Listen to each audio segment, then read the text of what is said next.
I wanted to make these quick. I really did. That's why it's called Quickpoints. But this will not be quick. And this will not be easy either. Free speech is a tricky topic, not just because people don't understand freedom of speech, specifically fake anarchist capitalists, but because freedom of speech is something that has historically always been restricted in some capacity. And before we can talk about the fucking fake anarchist capitalists, we have to talk about who has been restricted and why. So I've talked about bad actors in the past, specifically in the context of Alex Jones being a bad actor and not a crazy person, not a mentally ill person, and why describing him as mentally ill is bad. You can watch that. There should be a link to it up here, I think. But what I want to do now is specifically go deeper into the idea of a bad actor, specifically using the context of the video about hierarchies that I made last week. For those of you who haven't seen it, on a previous video I explained how anarchists and how fake anarchist capitalists, but more importantly, how anarchists view hierarchy. You can watch that video too. It should be up here. There should be a card. I should remember to add that in post. But if you just want a quick primer, it more or less comes down to this. 1. A hierarchy should always be able to justify itself. 2. A hierarchy justifies itself by how well it services the people whom it governs. 3. If a hierarchy cannot justify itself by poorly serving people, or by only serving a certain number of people, then anarchists want that hierarchy to be dismantled. Keeping that in mind, we can explain how a bad actor would potentially be viewed in an anarchist context. A bad actor is a person or a group of people whom, 1. advocates against the self-determination of other people, and 2. uses coercive means to do so. Bear in mind that in this context, coercive does not necessarily mean just the use of violent force. People make bad decisions for any number of reasons, and people can be persuaded to make bad decisions for any number of reasons. What needs to be understood is that bad actors do not need to create coercive circumstances. They can just be taking advantage of already extant coercive circumstances. Given this context, a mugger is a bad actor, but so is a payday loan shark.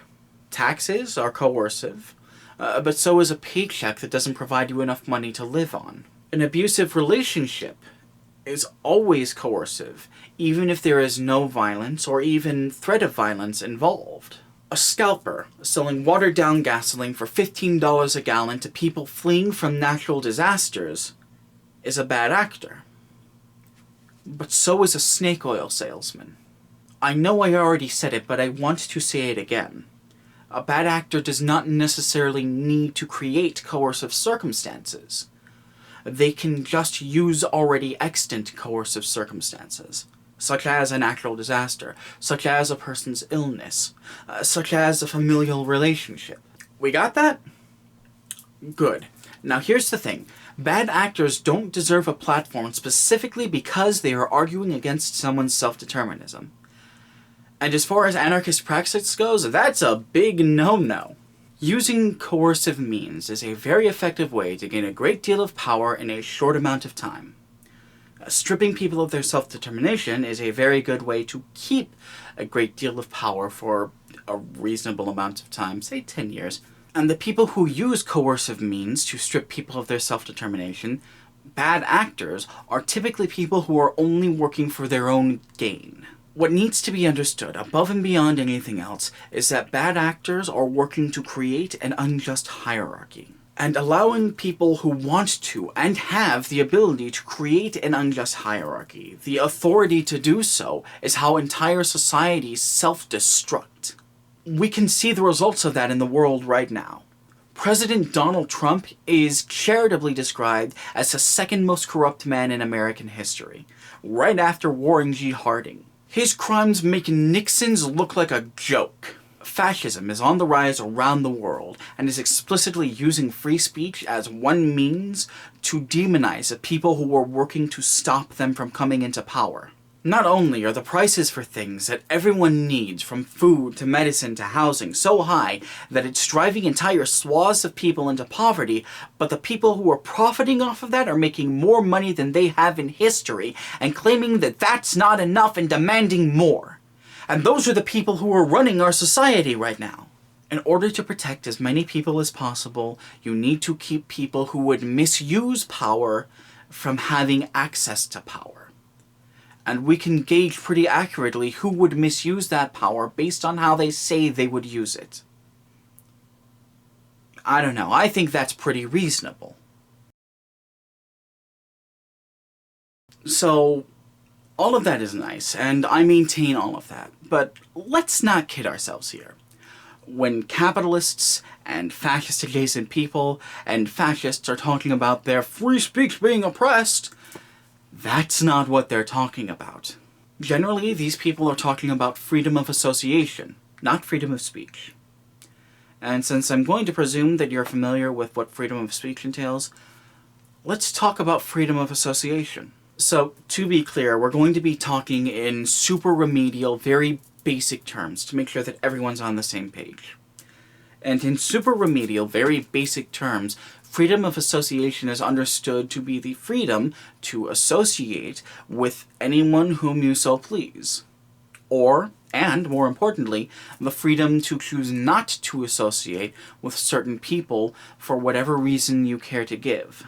For example, a person should not be forced to work or live with someone who consistently abuses them. And a person should not be forced to work or live or associate with someone who threatens the well-being of them or their loved ones, either explicitly or implicitly. Freedom of association is something more pertinent to capitalist societies. It's intended to be a counterbalance to coercive capitalist forces, because those specifically capitalist forces would be mostly non-existent in non-capitalist societies. We're going to talk about capitalist societies here.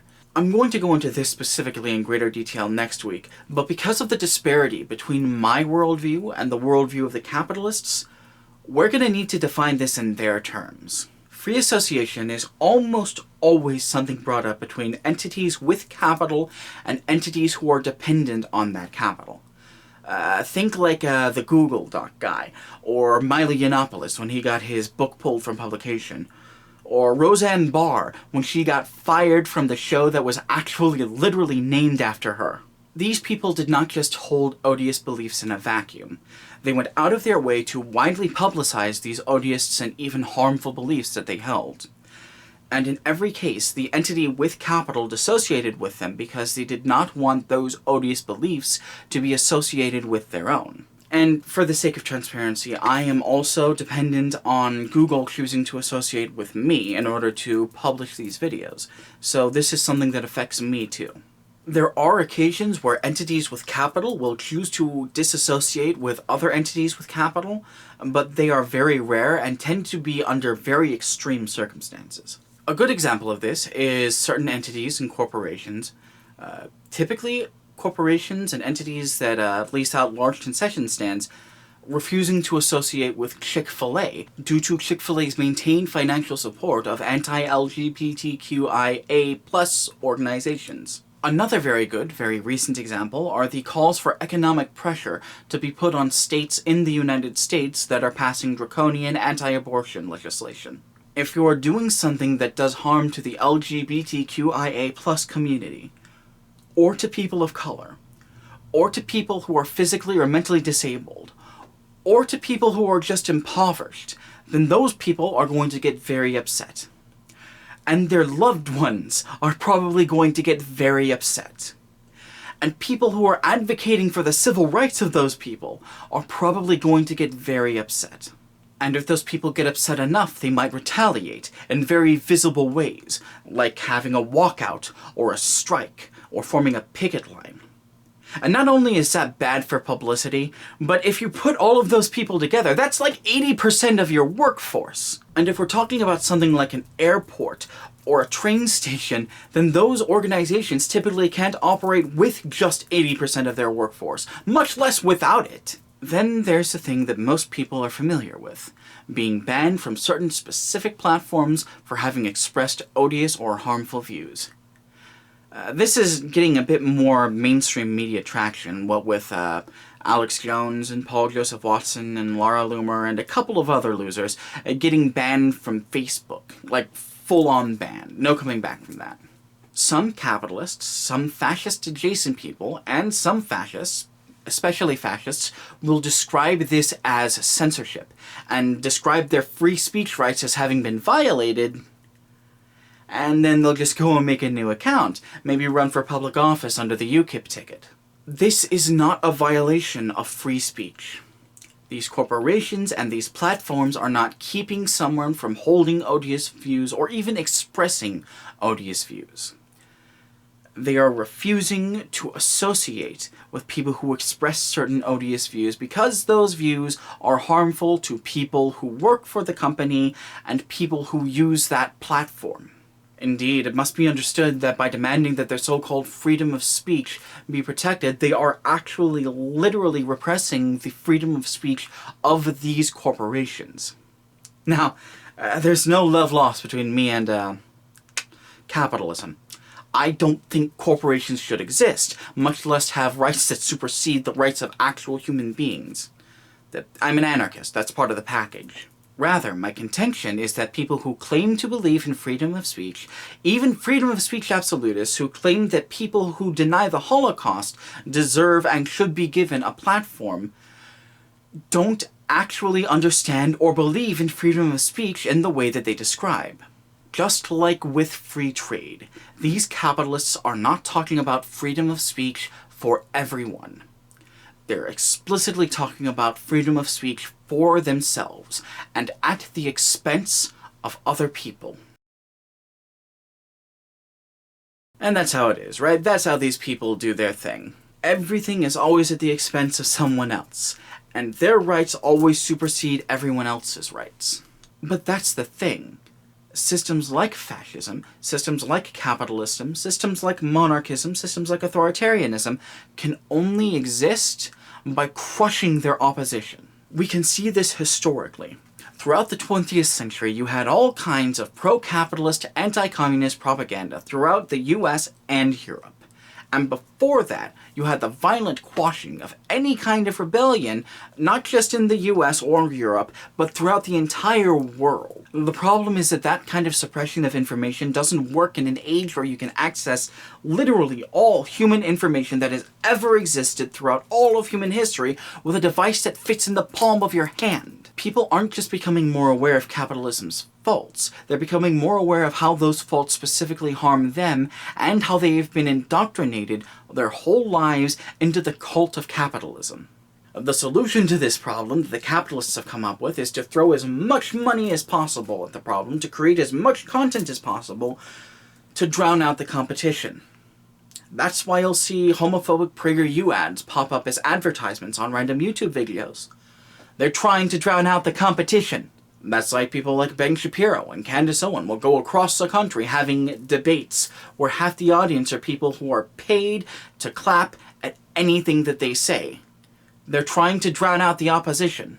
That's why video content that is explicitly critical of far-right views, when it starts getting big and starts getting traction and a lot of views, will be taken down by far-right wingnuts. They're trying to silence the opposition. And the hell of it is that none of it works. People raised hell over those PragerU videos because they were being forced to associate with homophobic bigots. Ben Shapiro, whenever he wanders outside of his right-wing safe space, frequently and repeatedly humiliates himself. And Candace Owens was called out for fascist apologetica by Congress. Taking down successful and informative anti-fascist content has frequently and repeatedly resulted in dozens of other channels uploading that content to their channel, creating an audience hundreds of times bigger than it would have been if it hadn't been taken down in the first place. The reason that oppressive societies specifically work to oppress alternative methods of governance and economy is because people aren't stupid. They know when they're being fooled, they know when they're being taken advantage of, and most of the time they know who's doing it. The only way these systems can continue to exist is if there is literally no alternative. And the people who run these systems know that. But we know that doesn't work. I talked about that earlier this week. Even if people don't know how to express what they feel, they know what they're feeling. Because people aren't stupid. I've said this before, but our responsibility is to show people who are suffering an alternative way of doing things. The capitalists, the fascists, and all of their friends only win when we don't get to do that.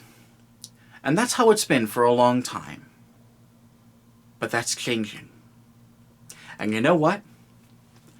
I think that's fucking great. Okie dokie. I'm going to get to editing this as soon as I can. No editing wrong this week. I'm planning on going to Pride, and that is in 3 hours. My next video is going to be about how fake anarchist capitalists don't understand logic, and also the limitations of what logic can do for us. So I guess until we get there, take care of yourselves, alright? Subscribe button's right here if you're not subscribed. And share this with your friends.